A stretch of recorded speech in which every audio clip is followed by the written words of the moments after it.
Hello everyone, welcome back to the channel. Today is a beautiful day. I'm just simply going to give you a quick review of my fuel rail that I got from the web, from the internet. It's a beautiful fuel rail. Just to give you a heads up that I am going to use my Euro R H22 intake manifold. I got it all painted and everything. It used to be this paint, but it was kind of dull, so I repainted it, that top area right there. So now it's gonna be a little bit bling bling, a little bit shiny this time.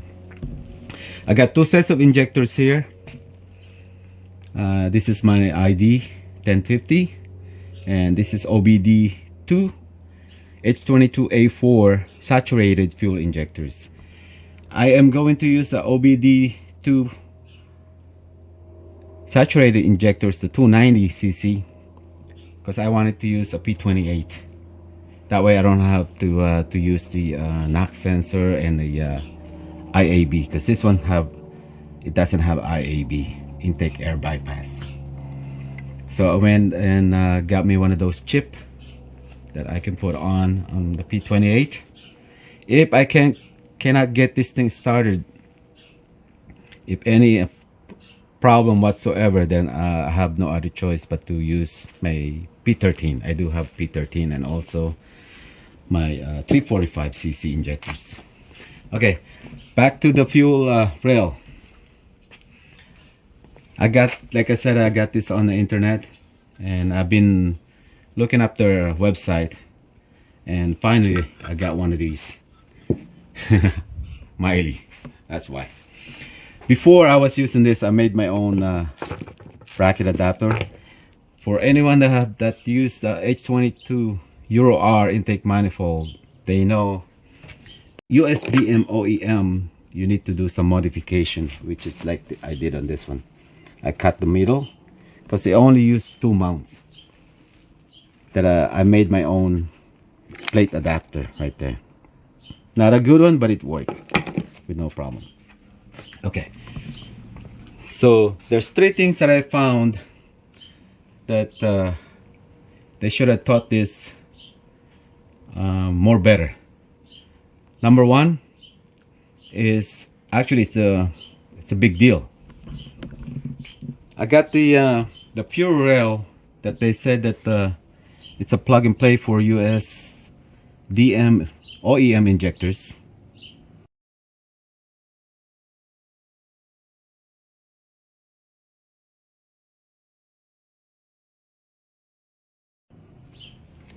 But when I was assembling all of these things, the OEM has a last chance filter, which is this one. Yeah, when I was assembling this one, when I put it on like that, the filter has a tendency of falling off.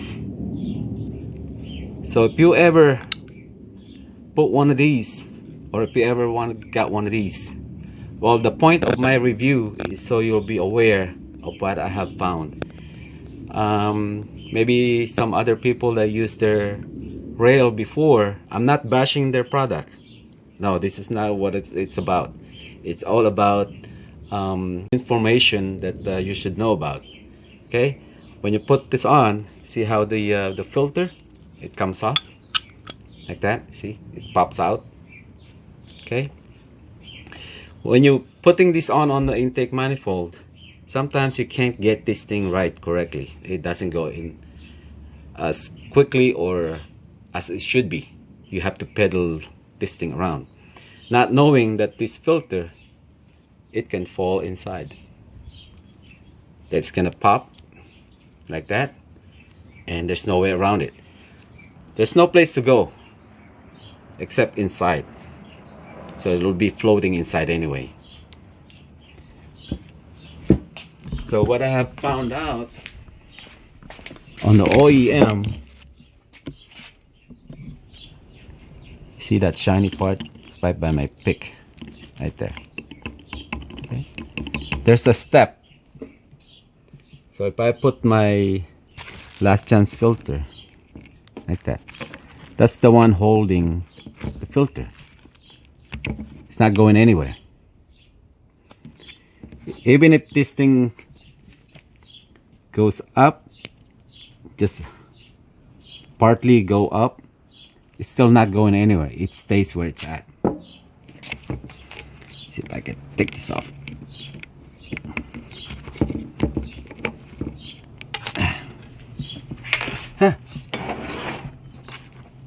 Okay. Come on. Go in there. And comparison wise, this one doesn't have any. Yeah, there's nothing to hold the last chance filter. Nothing.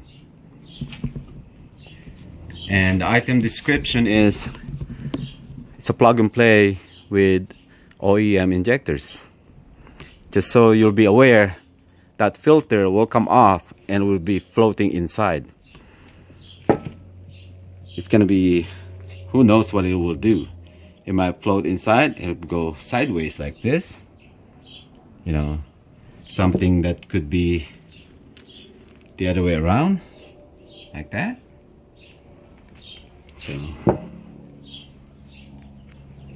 So I don't know if I'm going to use the last chance filter. We'll see how it goes. But then again, it's a good product. I mean, I don't really, like I said, I don't bash his product or anything, but it's just an observation. Okay, that's number one. And then number two, I have to assemble it.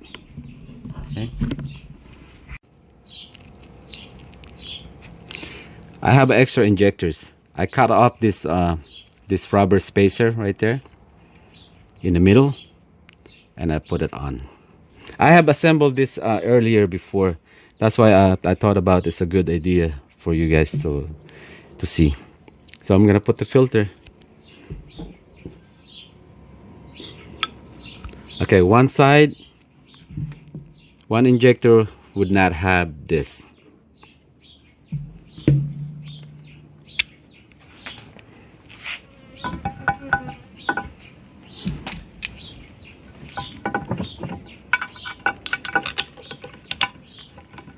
Oh, while I'm on it, let me show you real quick. My number three things that I for review. I'm not being picky. It so easily gets scratched. See, that's just by putting this. So if you are going to use your car on a car show, make sure if you get one of these, make sure you put some masking tape. I will put some masking tape when I put everything together. That way I don't put any scratches on there. Plus I have to do some modification, but that will be on a different blog. This is just a review. Okay, number three is a lot of scratches. This thing can easily scratch. Okay, and then this is my number two.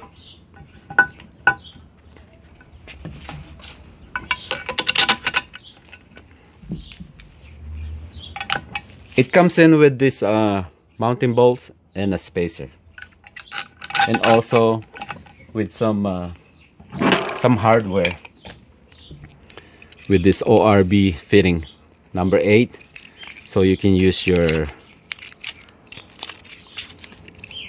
OEM fuel lines and all that.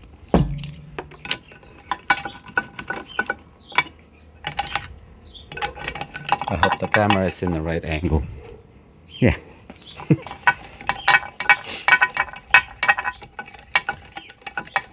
So I'm just gonna hand tight.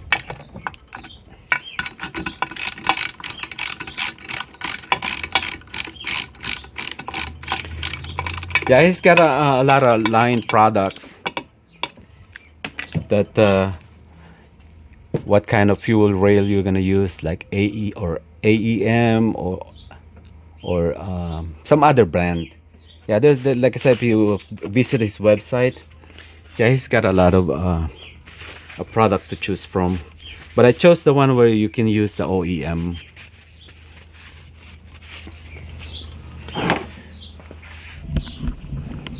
Okay, this side, it doesn't have my makeup rubber spacer. This one has. This is how you want your injectors to be. You can turn it side to side, but it doesn't allow you to bring it up and down. This is perfect. That is with my cut-off spacer. It's not gonna leak or anything, but look at this one. This is the one without. See? It goes up and down. You don't want that. Yeah, you want something like this. Only side to side. The O-ring doesn't pass that.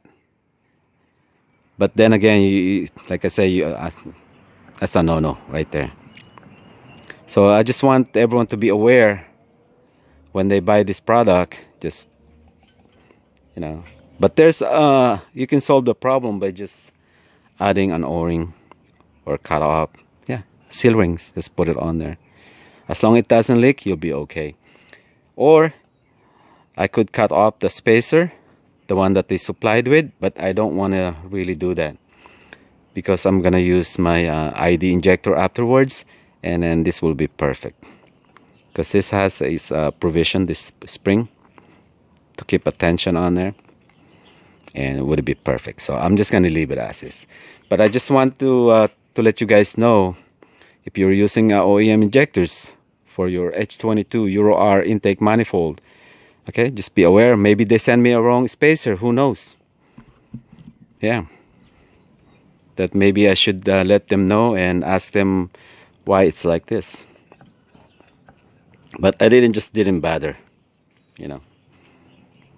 But I think my number one observation will be the big deal. It's this one here, the last chance fuel filter. Yeah, they didn't make a provision to keep it on there, just like OEM.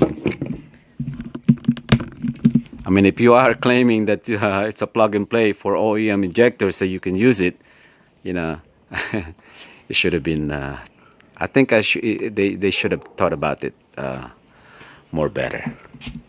That's my 1 cent. Okay, and that's my review on Rosko Racing. Right there. And I am going to make a separate vlog on this one because I have to put on the fuel pressure regulator and the pressure gauges and all that. Okay, I hope you this will help you guys out when choosing a fuel rail for your H22. And I'll be the first. I'll be what do you call that? The research and development. I'll be the guinea pig. Okay, but it's not a bad looking part. I mean, don't get me wrong. They just something that it should have been thought more better. That's all. Okay, but I think exactly this is the big deal, the last chance filter. So now I'm be debating myself if I wanted to use this or not. Probably not. Because my ID90, it doesn't have one, but I think they're claiming that it has a filter inside, but I don't see it. If it works for this one, it should work for OEM. Not unless OEM is more sensitive than this one. There's always a reason for their product. That's what I'm saying. Okay. Thanks a lot, guys. Thanks for watching. I'll see you guys back. Bye bye, everyone.